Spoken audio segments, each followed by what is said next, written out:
Freedom is the right to tell what they do not want to hear. CNN, MSNBC, Fox News. Tired of the same repetitive government narratives? Then wave goodbye to the distractions and rhetoric of corporate media. For this is Anti-Media Radio. I want to get the language right.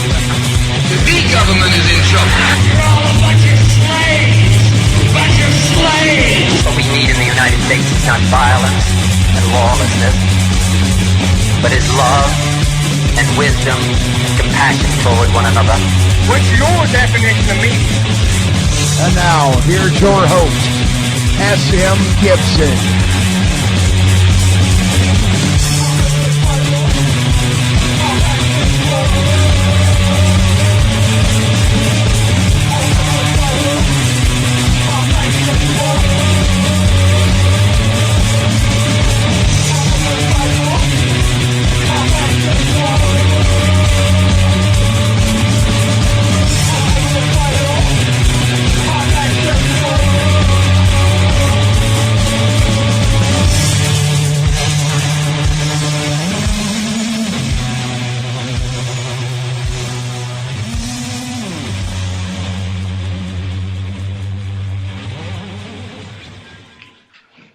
Happy birthday, Edgar Allan Poe and Dolly Parton. It is January the 19th, 2016. My name is S.M. Gibson, and you are listening to Anti-Media Radio. So much going on in the news right now. Wow, I still can't believe how people have not woken up to what is going on in the world. We're still dealing with this theater, this circus called this presidential election with these debates. We had Bernie Sanders here in town in Birmingham last night. 8,000 people showed up at the auditorium he was speaking in. He took a tour of the 16th Street Baptist Church. He actually had more people in Birmingham, Alabama. There were more people that went to see Bernie Sanders than went to see Donald Trump. People are definitely on the Bernie bandwagon right now. He's up 27 points in New Hampshire over Hillary. It's just, people have to believe in themselves. There's no politician, whether it's Bernie Sanders or Donald Trump or whoever, there's no politician that's going to save you from yourself. We have to take control of our own lives. We have to stop handing over responsibilities to some man in a suit that gets paid to implement laws that benefit the corporations and benefit themselves. They're not there to benefit you. They're there to benefit themselves, whether it's behind the scenes or the guy on TV wearing a suit and tie. But, alas, here we are, we're dealing with the entire theater of the situation. It's an absolute joke. It's a farce, but that's why we're here, is to keep people down the path to believe in themselves, to give people information so they can understand what's really going on in the world. This isn't about what I tell you, or this isn't about anything you see on Anti-Media or Free Thought Project or any other website. This is about you making your own decisions and living your own life, because that's the only way we're going to succeed in the world, is standing up for our neighbors, standing up for ourselves, and stop being pushed around by corporate interests, politicians, and people that are power hungry. These politicians, they all have a God complex, and that's something we have to understand. We give everybody this benefit of the doubt, like, oh, they have our best interest in mind. No, they don't. They don't have our best interest in mind. Here's the thing about especially politicians. The people that give back to society, these are the people that don't have the high-paying jobs, that aren't looking for power, whether it's farmers or somebody that works in a factory or somebody that works for the greater good of the community. Then you have somebody like a lawyer, politician, whatever. What purpose is a politician really serve? They're not there to benefit human survival in any way, shape, or form. It's all for selfish gain. Sorry, you don't have to have a sheet of paper to tell you how to live your life. You can make that decision for yourself. You don't need a person telling you. You don't need a sheet of paper. It's up to us to live the way we want to be treated and treat others the same way. I'm going to go ahead and bring in our wonderful producer tonight, as always, Mr. Shannon Madden. Shannon, how are you? Mr. Gibson, how are you this evening? I can't complain. I'm frustrated, but what's new? I mean, that's just the world we're living in right now. And also, joined remotely tonight is Mr. Kevin Knight. Kevin, how are you, sir? Hey, man, doing great, guys. Good to be with you. Sorry I couldn't be with you in person, but glad to be with you nonetheless. Fantastic. So, Shannon, I know you were running down a few of the stories earlier. Let's get into what you thought. What's the biggest story of the night for you right now? Well, here locally, because you did bring up the Bernie Sanders thing, and I'm only throwing this out here. Well, just follow me for a second. When Bernie Sanders came to town, he occupied a venue that is used for a homeless shelter. That is actually, when it gets very, very cold at night, and it's been below freezing the past couple of nights here in Birmingham. Hey, I also saw Ric Flair wrestle in that same building about 20 years ago. I saw Bob Dylan there. I saw Marilyn Manson there. Yeah, it's a trip. Saw Gwen Stefani. That was the first time I saw Gwen Stefani. My heart's still beating. Well, but anyways, getting back to the point, when it gets super cold there, though, they use that for a kind of an emergency homeless shelter. Well, the big story that's been running on AL.com today, which is our local advanced, advanced media or advanced publication. Whatever it is. Run website. Every city's got one these days. They replaced them with the daily paper. That's been the big story that's been floating around on there. And suddenly, the homeless that have been pretty much laughed and jeered at and not really any help for whatsoever, then suddenly we have a lot of Facebook activists today that are suddenly giving a damn about the homeless. And the funny thing is that the media kind of cast Bernie Sanders' campaign in a little bit of a negative light by insinuating, falsely I might add, insinuating that they had kind of kicked the homeless people out so they could have a rally there. And Bernie Sanders folks had no idea about any of the arrangement the city had with the homeless shelters and so on and so forth. It just, the point I'm trying to make is that's why it's so important to get the whole story behind all of the information that we talk about every night. And that's what we're here for, is to give you the rest of the story. That's it. And speaking of the rest of the story, the beginning of the story, we had, speaking of the theater, I mean, this is as theatrical as you get. Sarah Palin has... Man, a Trump Palin ticket is that is Saturday Night Live gold mine. Their writers won't have to do anything else. Nothing. They can just air it. They can just air what they actually do. Does Sarah Palin still think she represents the Tea Party? Is this the evolution of the actual Tea Party movement? I mean, but I don't know. Here's the thing: people are surprised by this endorsement, but she's nothing but a glorified reality star herself. Now she got her name obviously, started as the governor in Alaska, and then, on the ticket with John McCain, but then she goes and turns around and has a reality show, puts her kids, they have reality shows.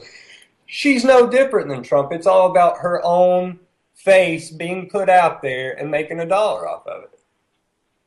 Well, so apparently she's been promised, some sources say, and I think that source is her group or her clique, reports that she's been promised a position in a possible Trump White House. So I'm not surprised that she would do what she can do to not only, of course, to play it up for all the theater that she can throw at us, but I'm not surprised that she wouldn't be also going for a position in a Trump White House, given if the spot became available. I'm sure she would love to get back into it. So, yeah, you're right. I'm not surprised this is it shouldn't really be surprising. But it's even for Palin. And saw earlier her daughter apparently attacked Ted Cruz, which I thought was interesting that they chose to get in it hard and heavy in defense of Trump. But there you go. It's more theater. That's exactly what it is. And you've got, of course, Ted Cruz and the Goldman Sachs. But it's everybody. And, of course, with Sarah Palin, the God complex strikes again. That what can I get? What can I get? We've talked at length, all of us on air, off air, about, why not let Trump in there and let the whole thing burn down and start over, and we can finally, put the power back to the people, because as we said, we're on life support, and I think Trump will pull the plug because it's going to be so bad. We're going to have militarized police in the streets on a daily basis. He's going to build a wall. It's true fascism. So why not have Palin in there for more insanity? Well, because that's what she would bring. I said the same thing when and it may have been to you when at a conversation we had. It's almost like, sitting across the street from your neighbor's house, and your neighbors are in the front yard doing something really stupid that it's like, oh man, they're fixing to really screw up. You got to watch this, and you got to say something, but you really want to see. The problem is that when we talk about Donald Trump and Sarah Palin being the president or vice president or whatever they want to be to the United States government as representatives of the American people, it's kind of like watching the same thing happening, except you suddenly realize you're looking at a mirror and it's actually taking place in your own house. Well, it's true. And look at what the presidency has become. We've become a country run by lunatics. Yeah. So, is anybody going to argue the fact that Donald Trump is probably already the first lunatic in this, in the United States? George Bush. He's a nut job, total. He is, and, but we see so many people. Hillary, I don't even know. And she's not nuts? Oh, she's insane. But God, really, how can you call one more insane than the other if you look at both of their track records? I don't think you can. Cruz, Rubio, whoever. Christie? God. Yeah, but he apparently hasn't. Job of the Hutt. Yeah, I don't think Christie has greased the right palms, because he's been kind of pushed to the side. He's got to grease something, all right. And you've got Rand Paul now, and he's coming out against all these politicians. But to me, it's a little bit too little, too late. A little bit, because he has played the game for so long and kind of Republican Party this, GOP that, and now he's finally that's what killed literally putting his middle finger up at him. But I'm afraid it's too late, because he's gone back and forth with some of his positions, and I think they were trying to avoid some of the hang-ups that his dad saw in his campaign by being completely staunch in what he believed in, and it didn't work. He tried to be staunch in what he believed in, but also add that it was for the greater good of the party and the greater good of the Republicans and Democratic this. And the rhetoric is where I went soft, because it was so hard for the rhetoric, So, anyway, well, speaking of the warmongering politicians, whether it is Hillary Clinton or Bernie Sanders for that matter, and of course any of the GOP candidates you want to name, it's just come out that almost 19,000 civilians, this was released by the United Nations, 19,000 civilians have been killed in Iraq since 2014. Of course, all this is being blamed on ISIS, and another 36,000 were injured. 3.2 million people have been internally displaced. Roughly a third of them were school-aged children. But why has that happened? Directly because of the United States being involved in that country. And yet, all these lunatic politicians are encouraging more war. They want us to get into more war.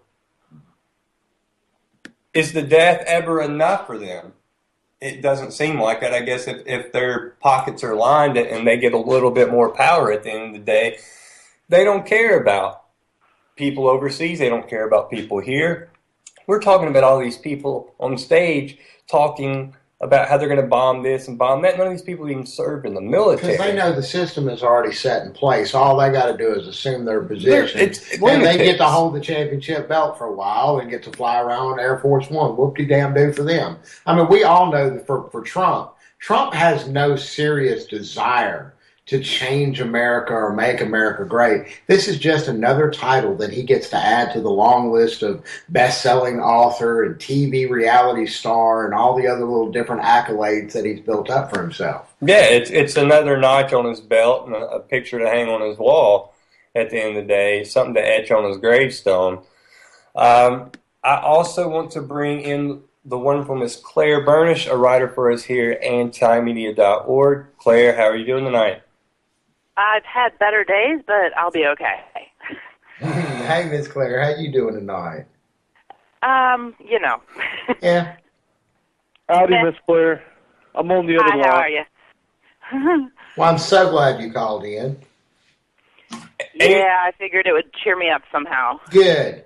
And you know what, Claire? I completely understand your frustration with everything that's going on in the world right now, because you know, I go through times where you feel hopeless. You see all the people around you. You don't understand how anybody could be arguing any of these points with the facts that are in front of us, and people want to be deceived on a daily basis. Especially when ignorant people just get downright nasty for the sake of getting downright nasty. You know what I'm saying? Well, it's all coming from a place of ignorance. Yeah.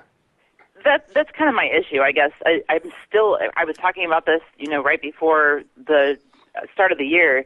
It just seems like people are so willing to divide amongst themselves, and we're looking right now where, you know, the oil industry is in trouble, and you know, our stupid broken system is probably going to bail it out. And we're looking at the government having problems, and, you know, even the mass herd is understanding that the government's having problems. So we're on the cusp of this possible, you know, revolution of ideas and the possibility of implementing sustainable energy and a number of other things, and yet here we are picking each other apart.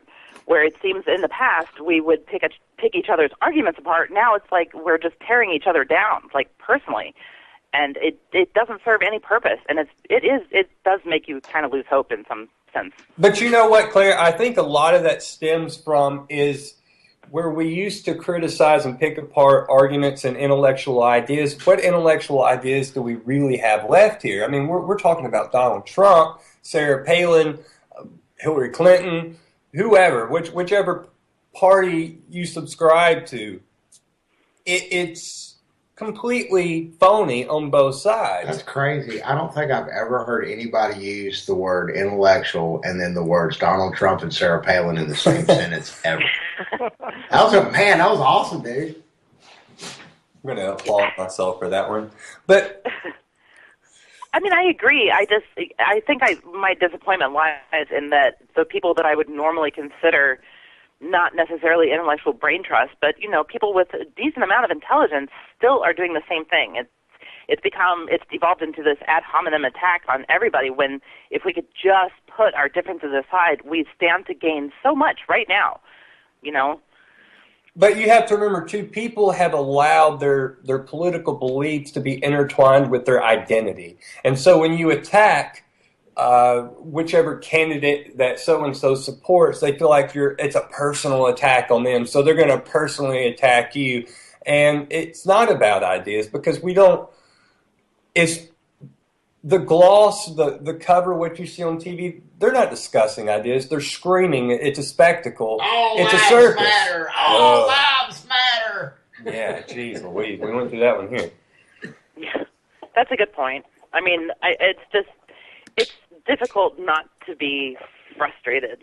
You know, I guess maybe because it seemed like we were making so much progress at one point, and then all of a sudden everything is falling apart. It's disappointing. I still have hope. I've not given up, but it is difficult sometimes. And it's almost if Trump has given a lot of people to a lot of a good reason for people to be ignorant again. I mean, here's this guy being as ignorant as he wants to be on TV. Hell, I can be ignorant too. But even as ridiculous as both Bernie and Trump are in their different ways, of course, it does serve the same interest. But even with that, their popularity, I think, has stemmed from a frustration. And you do have Trump that is perceived as an outsider. He's not tied to politicians. He buys the politicians. He doesn't need corporate money. And Bernie's like, take down the banks. I think people... Take down the banks. Yeah, exactly. I believe that they're starting to get there, but they're still looking in all the wrong places. Agreed. Very much so. Well, I mean, what else do they know? A lot of people only know what they're, and I'll be honest with you, I think a lot of us have probably fallen in the same trap when we first, at least I know I did when I first came and took an interest into politics. I only knew to put my faith or my hope into the candidates that were put in front of me. I didn't know any other way to look at it, to be honest with you. So, but I kind of think I understand Claire's frustration. But I'm really optimistic in that all these people are going to eventually be let down, and I just hope that. They will. They absolutely will. Yeah, and that's where I hope that the activists will continue to do their work despite the fighting, the infighting, and be there to catch those people when they fall. That's it. But how do people not learn from? We're ending 8 years of Barack Obama, a man that ran for president with the word hope under his face, portrayed by Shepard Fairey, and Nobel Peace Prize bombs 8 countries. Yeah. Don't you think that would have taught them anything? You would think. Yeah, you would think. People don't seem to. That's the thing. It's like a wheel. It comes around every 4 years or 8 years or whatever. A new candidate comes along and everybody suddenly feels like, oh, but this time it's going to be different. I mean, what's the definition of insanity? It's repeating the same behavior over and over, and that's the cycle we are in. And I love the fact that Claire just brought that up. And it's funny, I was watching Game of Thrones last night, and the I don't know if there's any Game of Thrones fans out there, and this might be a spoiler alert, but hell, you need to be watching it, so deal with it. Where Daenerys Targaryen speaks about the wheel and the fact that there's all these spokes. Everybody is the spoke at the top for a little while, then they fall, and it just goes around and around and around. And it's time we break the wheel. It is time that we break the wheel. That's it. And because unfortunately, I hate it for everybody out there listening. Bernie Sanders is just another spoke. He's just another politician. That's it. He's gonna do away with the banks. Where do you think all that money for the free stuff's gonna come from?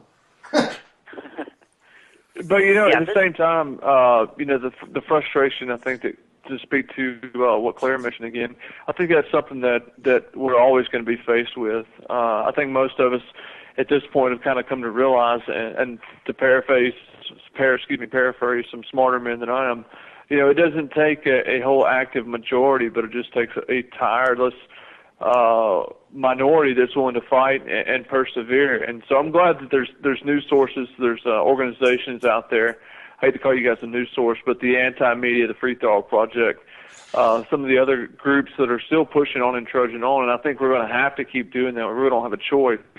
But I think we've got a lot of things to look forward to, at least a lot of stuff to counteract with Trump's administration. I say Trump's administration. I'm sorry, but do you guys see him actually winning at this point? I'm sorry. I still don't know. I don't know. I mean, I have no idea. I think either way, we're living in the cycle whether it's being administered more so than I've ever experienced in my lifetime by the system, whether it be the media or the politicians or the corporate interest of division, whether it's religion, whether it's race, whether it's politics, Republican, Democrat.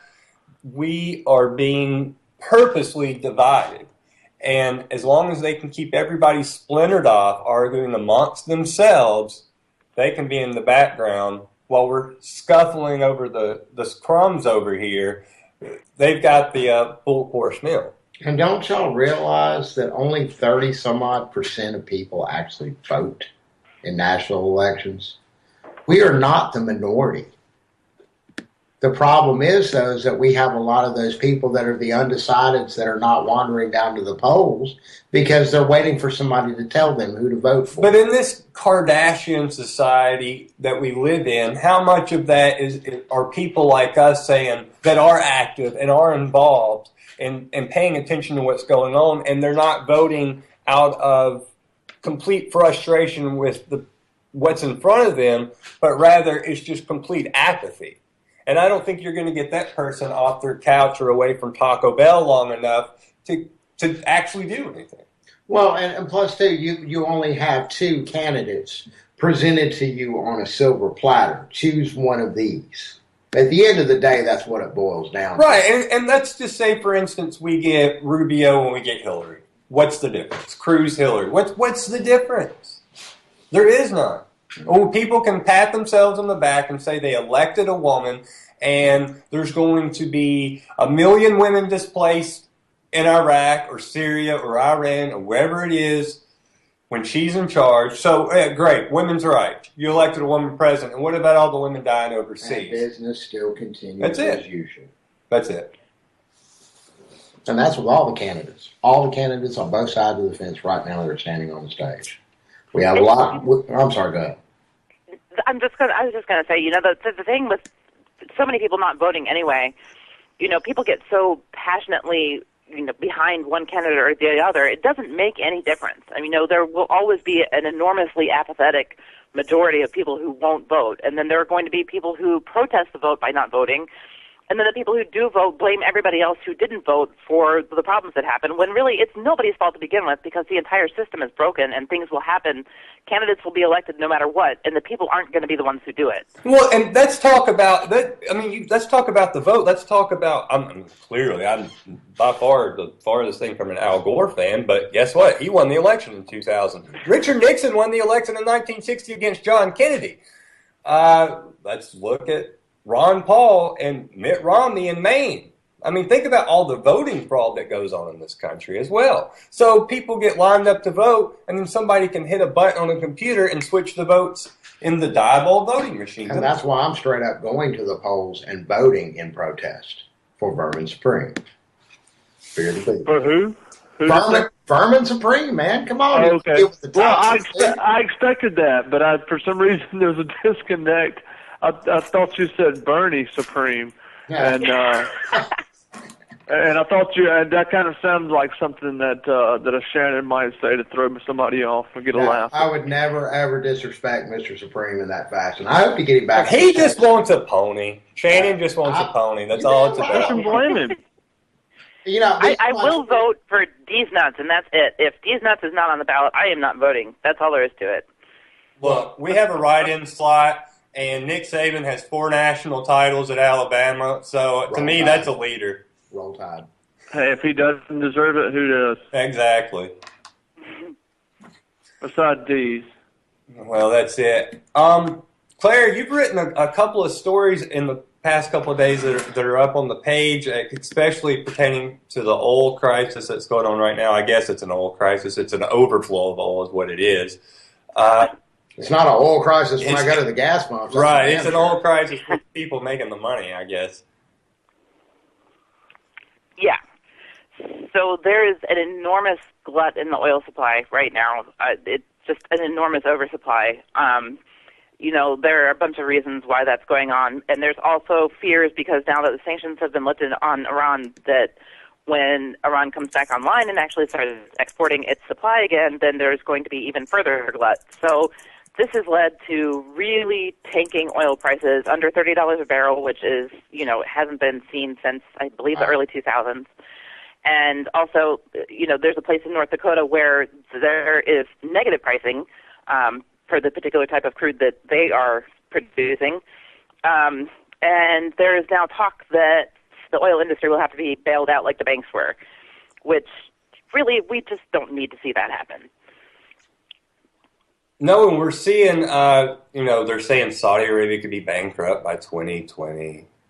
And, of course, Saudi Arabia is saying, oh, Iran this, Iran that. And me and Shannon were talking about this before the show started about, here we go with Iran. And, of course, the groundwork has been laid with Iran. Of course, it seems like things are thawing right now. But, yeah, we've seen that before. Seems like there was a terrorist attack that the Iranians are being blamed for in the news right now as we speak. Well, I tell you what, speaking of foreign policy, I want to bring on another guest right now, the editor-in-chief of the Fifth Column News, Mr. Justin King, foreign policy expert. Who also has a great story on anti-media right now via the Fifth Column. Wonderful, wonderful story. Justin, how goes it, sir? Pretty good. How are y'all doing? Oh, I can't complain. So, jump in here on your thoughts with the Iran situation and where we stand with that right now. Well, I think what it boiled down to was Iran developed a new technology that made it not invulnerable, but made it a whole lot harder for us to push around. They, a few years ago, they snatched a drone, and they said that they were able to shut down its GPS, spoof it, and try to land it. And they captured it. Nobody believed them at the time. Okay? Everybody was like, nah, that didn't happen. There's no way they did that. It's Iran, some backwards nation. Well, then they did it with the boats. The GPS, the radio, everything shut down. So I think with that, people, when we say GPS, we think navigation. It gets us from point A to point B. But all of our missiles, not all of them, but most of them, are GPS guided, the ones we like to use anyway. So they won't hit where we want them to hit. If this technology is half as good as it appears, we would actually have to invade the country like Normandy style. And we're not doing that anymore, So I think that has a whole lot to do with why the West had to come to the table. Now, all of this, the sanctions and all of this stuff that they're talking about now, I think it has to do with what Claire was saying in regards to we've got to stop that oil from coming on the market. So, but we'll see. It's interesting. I'm very curious to how that's going to play out. That's it. And, I think, and, maybe it's just me and my negative speculative mind that we are going to have a Republican, and we know what they're preaching. Even if it's Hillary Clinton, we know what she's preaching as far as Iran. And that's been the long game for a long, long time. The American people, the regular person has it in their head, Iran's terrible. So if they said tomorrow, we need to go to war with them, I think most people would just kind of shrug it off and be like, yeah, they're bad guys, let's do that. Yeah, I think most people do believe that. And that was, when I was writing the article about the GPS, I was kind of worried. I was like, oh my God, here they go. They're going to say that this is some new super weapon, and, we've got to stop it. And when in reality, it's completely defensive. They can't hurt us with this unless we attack them. But well, nobody sees it that way because they see, our advances on whatever country it is well, that's for the greater good of all things. That's But of course, if it happened here, if it even got close to here, they would blow them away. Yeah. Oh, absolutely. Right. If Iran had drones over Miami, people would be calling to just blow them off the map. Yeah. Especially if you get somebody like Trump in there.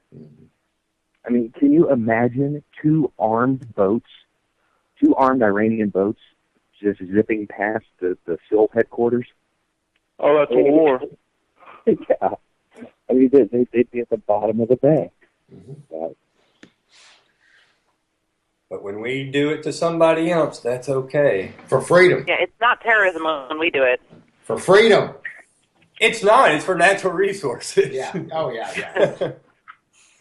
Hey, Justin, I've got a question real quick. I've read different accounts from different folks that are in the military, And one or two people have suggested that, those pictures, of course, that we saw of the U.S. troops on their knees in the boats, which, are obviously a lot different than I think what a lot of people expected when they heard the headlines that said 2 American ships.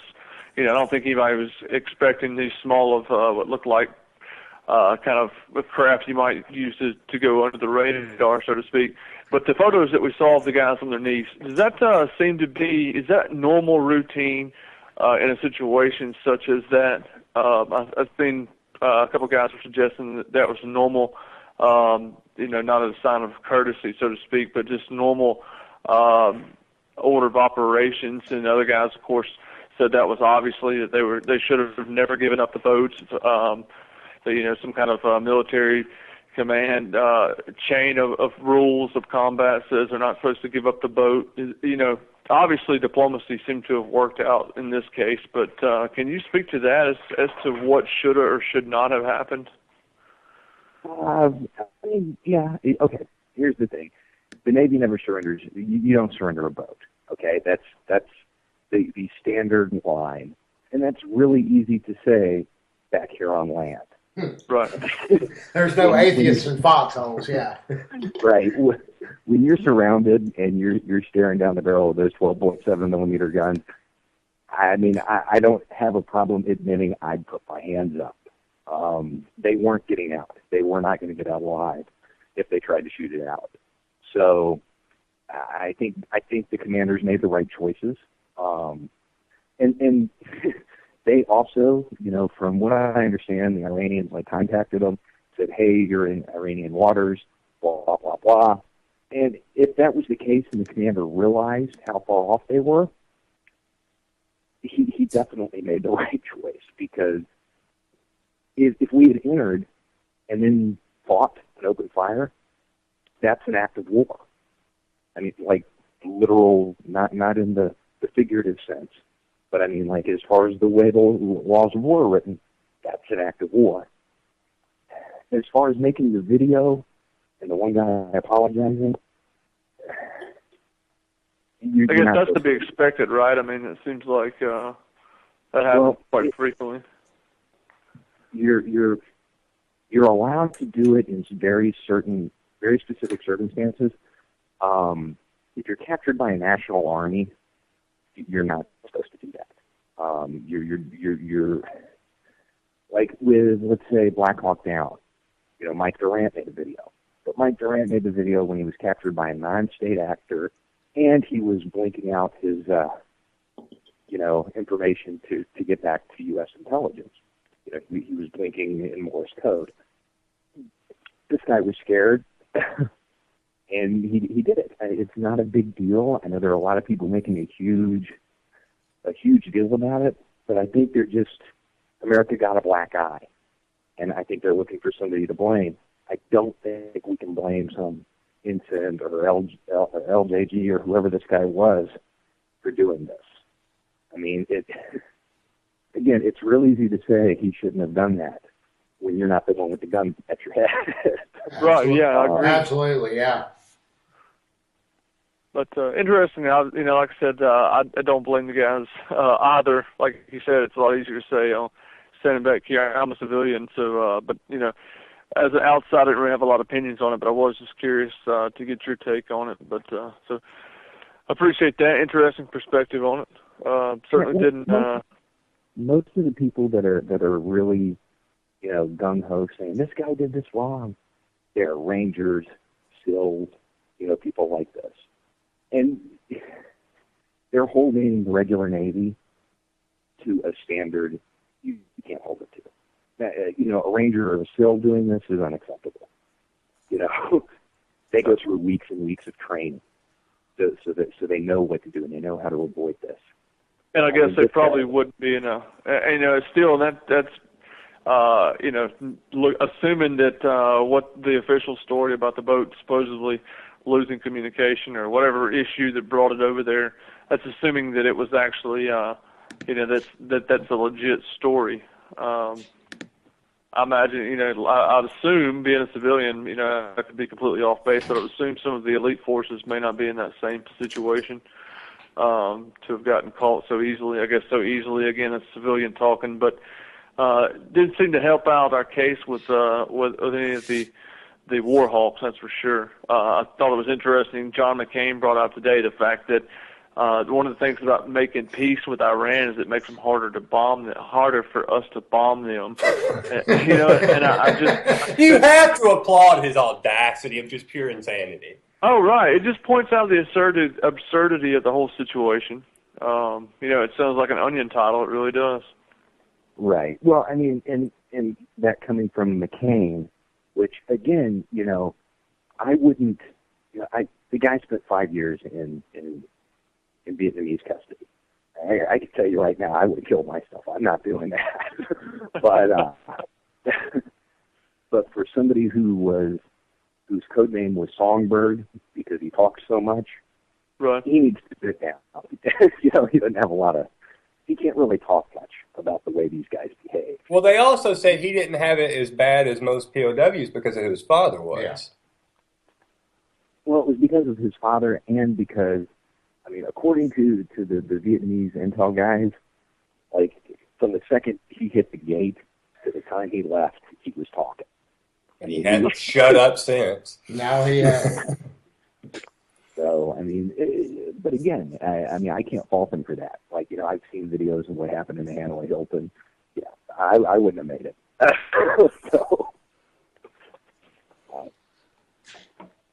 So, Justin, another thing, it's pertaining to the kind of same topic, but a little bit ventured off, how Turkey ties into this whole situation. I know y'all had a few stories up on the fifth column, and kind of where they're at right now.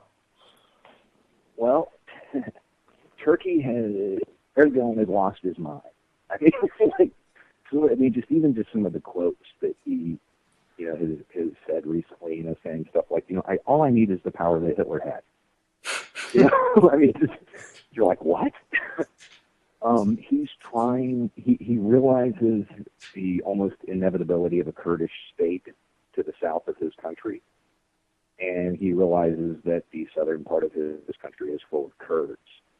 So he's, rather than trying to work with the Kurdish people in his country, he's trying to subjugate them. Good luck with that. Saddam couldn't do it. Nobody's ever actually been able to subdue these people. I don't see him as able to do it either. The ties between his intelligence service and the Islamic State are becoming more and more concrete. And I can see Turkey spiraling into hardcore insurgency. Not the kind we saw in Iraq, but more the kind we saw in Northern Ireland. Bombing, tit-for-tat bombings and assassinations, stuff like that. I don't think we'll see masses of troops, roaming the countryside. I could be wrong, though, because, that's the one thing about the Kurds is you have no idea what they're going to do. Now, do you think when and if a Kurdish state is established in the region, do you foresee that becoming kind of like Israel as far as other countries in the region saying, oh, we're going to take them out, we're going to get rid of them, give us our land back? I don't think so. I think that the Kurds, because of their reputation, and it's a well-earned reputation, I don't see as many countries willing to go to battle against them. And I don't see, and most of their immediate neighbors will be Shia, and they'll just be happy to have somebody else that hates the Saudis. So I don't see that. Maybe Baghdad, because a large chunk of this is going to come out of Iraq. Maybe whatever government happens to be in Baghdad might try it, but they're not. It won't be successful. Even when Saddam had total control of his country, he still couldn't break the Kurds. Even using chemical weapons, he couldn't break. He couldn't put these guys in. They're a lot like the Viet Cong. No one could martial up. So I don't, and I think the Arab world has realized that now. So I don't see Iran or anybody like that, trying to get involved. In fact, I could see Iran even, they have a small Kurdish population along their western border. They pretty much leave them alone for the most part. I could even see Iran just saying, yeah, take it, and not basically just giving them the territory. But it wouldn't be that much land out of Iran compared to Iraq, though. Oh no, not even remotely the same. So speaking of the Saudis, and we were talking about this a little bit earlier with Claire, where do you foresee this being propaganda right now as far as them faltering economically with the oil, or do you think it's just kind of whatever and nothing's really going to happen? I think that the West has finally, I think the media has finally given up on just letting the Saudis do whatever they want. Between Raif Badawi, the blogger they're beating to death slowly, and the mass executions the other day, I think those two things kind of turn the tide. And I think that the West is going to start demonizing the Saudis a little bit more. So when it's time to break, they can't. It's kind of like what John McCain said. We've got to make them look a little bit more evil. So when it's time to bomb them, we can. That's right. And the UK, they've started turning on the Saudis as well, because they had a guy that was arrested for making homemade beer or something like that, and they ended up getting him back to the UK. But they canceled an arms deal over that, or of course Cameron was like, they're not intertwined with each other, but the timing was very coincidental. Yeah, I mean that was the mass execution. I mean, we're talking about teenagers that they killed. I mean, it doesn't matter how cruel the governments are. When you're talking about killing somebody for something they did when they were 15, everybody kind of just takes a step back. It's hard to justify that to a Western population. So I think that was a critical mistake from the new king over there. I mean, there's no way Abdullah would have done that. He was too savvy. He was a lot more political savvy than Salman, but of course we've got the internal conflict going on with the royal family. Do you think that they'll get him out and then smooth all this over and continue business as usual? I'm not sure. I think we have to find out what happened to the last king's daughters. That's going to tell us a lot, because he had 4 of them confined. And if the new guy had him killed, which, according to standard Arab politics, that would have been the thing to do, I think that would have caused enough of a rift in the family to where, they might try to get him out and put somebody else in charge. If he didn't, he runs the risk of these girls being used as puppets, as the reformists. We're going to put them in power. We're going to have a queen instead. The likelihood of that is a lot less, because my personal, I talked to Sahar, one of them, pretty regularly on Twitter. I'm fairly certain they were killed. I haven't heard anything from them since the new guy took power. So it's hard to gauge, because they're very there's not a lot of leaks coming out of the Saudi palaces. It's not like the White House. Or there's pretty much a leak every 15 minutes. Yeah. Yeah. So, I'm not real sure what the likelihood of them putting somebody else in, but the conditions are there. But I don't know that anybody's going to actually have the cojones to try to do it. That's a sordid state of affairs right there. when you're talking about executing, your nieces, I mean, that shows you how twisted these people are. Yeah, that's Old Testament, Leviticus. Yeah. Yeah, I don't want no part of that. But anyways, you had actually said that you had an announcement to make for the fifth column tonight, and I've been waiting on with bated breath. That's right. Okay, well, anybody that reads anti-media or the fifth column listens to this show is probably aware of Pontiac Tribune.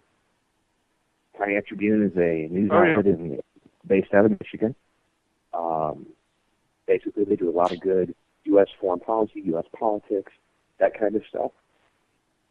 All of the key people, I don't know who wants their name out there, so I'm just going to say all the key people have new projects coming online. And it kind of, but nobody wanted to see Pontiac Tribune go away. So, as of noon today, the fifth column assumed a management capacity, and we're going to be running the operation of Pontiac Tribune. Wow! Awesome! Congratulations! I know Miss Claire's going to be happy about that. Yes, I am. And the only real changes, if you're a heavy reader, of Pontiac Tribune, the only real things that are going to change are you're going to see more local news come from other parts of the country other than Michigan. Other than that, it's going to run the same way it was. And there's going to be a site redesign, which may have actually already happened. Because I happen to like the way Pontiac Tribune looked. That was very similar to the way the fifth column looked when we first started it. But everybody basically said, it's cool that it looks like a newspaper, but I don't like reading it like that. That was the feedback we got. So since Pontiac Tribune was set up the same way, we're going to go to a very clean style. Other than that, everything's going to just keep going along the way it was. Well, that's awesome. That's awesome. That's great news. Actually, I've been following the Pontiac Tribune for quite a while. I think I know Aaron Nelson. If you're familiar with him, I got a friend request from him. It's probably been a year or two ago. And shortly thereafter, got a friend request or a link to follow, or invite to follow the Pontiac Tribune. Great source, and like you said, they cover a lot of good stuff in and around Michigan. In fact, I was reading a bit of info on the water situation up there that I think they had actually put out. But great site and great group of people, really. Yeah, it's been it's been around for a while, and that was the thing. Everybody kind of has a little bit of an emotional attachment to it. I mean, I have articles on it. I think half of our writers have articles on it. Nobody wanted to see this outlet just go away. So that's what we're going to do with it. We're just going to expand its operations, because when we set up the fifth column, we set up an international thing. And we realized I can tell you what's going on in Kurdistan. I can't tell you what's going on in Atlanta through the fifth column. There's nothing worth knowing about in Atlanta. Nah, yeah, you can skip over Atlanta. There's nothing cool happening there anymore. Well, I'm excited. I think this is going to be a wonderful. I think this is going to be a wonderful development. I think so. I'm very excited. I really am. I think it's going to be great. Well, I can't wait to see it. That's going to be awesome. I'm very excited about it. Speaking of Michigan, Claire, Justin, y'all are close to the region. What y'all's take on Flint right now? I can't believe the governor isn't in jail, actually. Yeah, I mean, we're talking if ISIS would have done this, somebody brought this up today, if ISIS or some other terrorist group would have done this to the water supply knowingly, then they would be brought up on charges of terrorism. And, I have to tend to agree with that. It might be a bit extreme, but, he had several chances to investigate this and at least try to come up with some sort of solution, and didn't take the bait at all. So, or assign it to somebody who is qualified to take care of it. I mean, there are certain things that happen in our lives that are over our heads, and we have to give up control, which is kind of been a central theme of this broadcast. As far as the problems that we're having with all of these different entities, it's control and power. And the fellow in power. This is what power gets you. This is the people that you pray to every night. Oh, please save us, Mr. Politician, from the evil. Insert whatever evil blank here, and here we go. Yeah, you got to try to drill for your own water these days in some places of the country, and you'll get thrown in jail. Nestle will sell it to you. Yep. Oh yeah, Nestle always sell it to you. They're bottling it up right now as we speak. Mm-hmm. Yeah, I'm amazed that violence didn't break out. I really am. Because I can tell you this: if I found out my kid was drinking that, I don't know how I would react. And that's, I've got to hand it to the people of Michigan for staying calm. Because that's, there aren't a lot of things that you can believe the government's going to do anymore. Giving you clean water, that's one of them. And the fact that they're still billing them, oh my God. Yeah, they are. These people are still paying a water bill? It's like $200 a month or something. Oh, no. But, one thing that needs to be brought up as well, though, is that it's a thing of beauty has happened out of this. The citizens have come together, from all over the country. Muslim groups have donated water and supplies and things for people. This is a good opportunity. This is the way that it's supposed to work when people come together and help solve each other's problems, because obviously the government is not going to do it. That's it. And ironically, a large group of Muslims have come together in the community to pass out water, while you have a large majority of the country. No. What you meant to say is the Muslims were the ones that poisoned the water to begin with, right? Right. Yeah, and the black mass. Yeah, don't be spreading misinformation around now. The Muslims are the evil ones here. Remember Trump, that. That's what Trump said. Yeah. That's what Trump told me. Gosh. How do we let it get to this, man?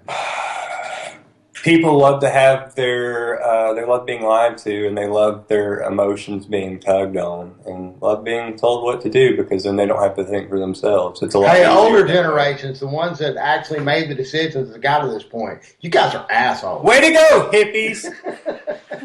You all failed us. The bums lose, Lebowski. The bums lose. Oh, jeez. Yeah. It was all just an excuse to do drugs. Mm-hmm. Well, that's our show for today.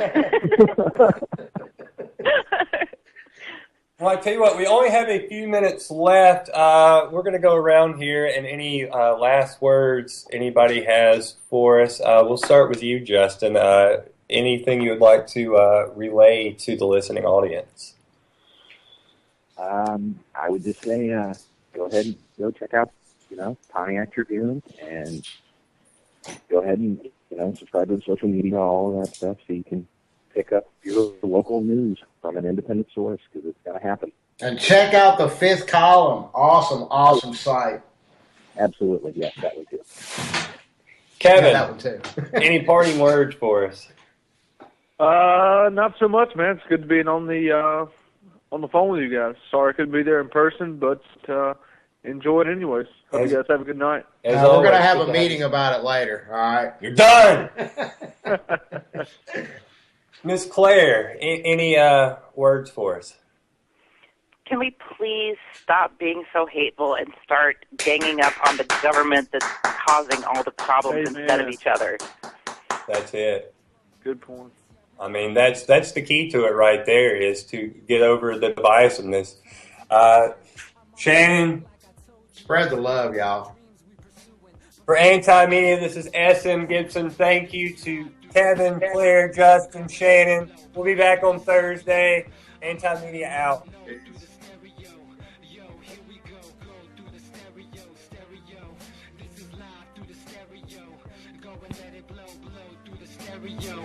I'ma let them know through the stereo. Yo, here we go through the stereo.